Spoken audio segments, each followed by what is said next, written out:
All right, we're back at it again. We're doing another Ducati lost key programming. This is going to be a 2016. Nope, this is a same part number. 2018 Ducati 939 Hypermotard. That's what this one is. So basically, they did send a cut key. They sent the ignition lock so when we cut the keys, we can make sure they turn nice and smooth. Chips going out of it. It got ripped out somehow. I don't know how that worked out, but we're going to do the special programming after we cut the keys. So we still got to make some new keys. If this key ain't working right, then the new keys, I'll make sure they're working nice and smooth. A lot of problems you have when you start cutting used keys or making copies from used keys. Sometimes the copies don't work right, but I'll make sure they're working nice and smooth. I'll just tweak it and make sure it's good. But that's about it. I'll come back in a little bit. All right, we're back. This puppy is done. Here you go. On, off. Steering boat lock, park.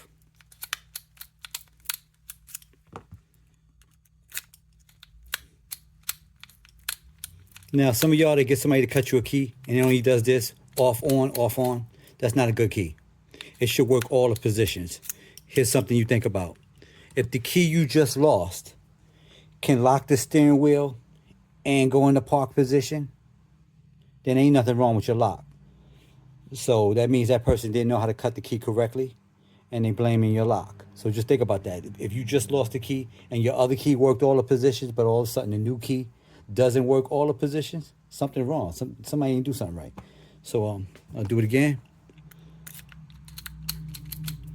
Done. Now you may notice I put numbers on here, 1, 2. That's checking balances for me, so don't be alarmed. That's just when I'm checking the data in the system. I'm making sure that it's in the system, so when you get it back, I know the keys are programmed.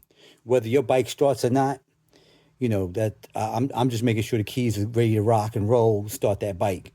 If you're having other issues with the bike, I ain't got nothing to do with that. A lot of y'all buying used bikes, y'all don't know the history on it. You might have ECU problems, might have starting problems, but my job is I'm gonna make sure the keys are programmed in the system. So I do get calls like that sometimes. People call me and tell me the keys ain't working right, and then they call me a few days later. Oh, I'm sorry, we got it fixed. My mechanic, it was something wrong with something, wiring, fuse, relay, whatever. But yeah, so that's what that is. If you see numbers on the keys, that's just a check and balance on my end to make sure that the data is where it needs to be for the anti-theft system to recognize it, so the bike will start up. And that's about it. Y'all need my help? Give me a call or go to the website, www.acmlocksmithgroup.com.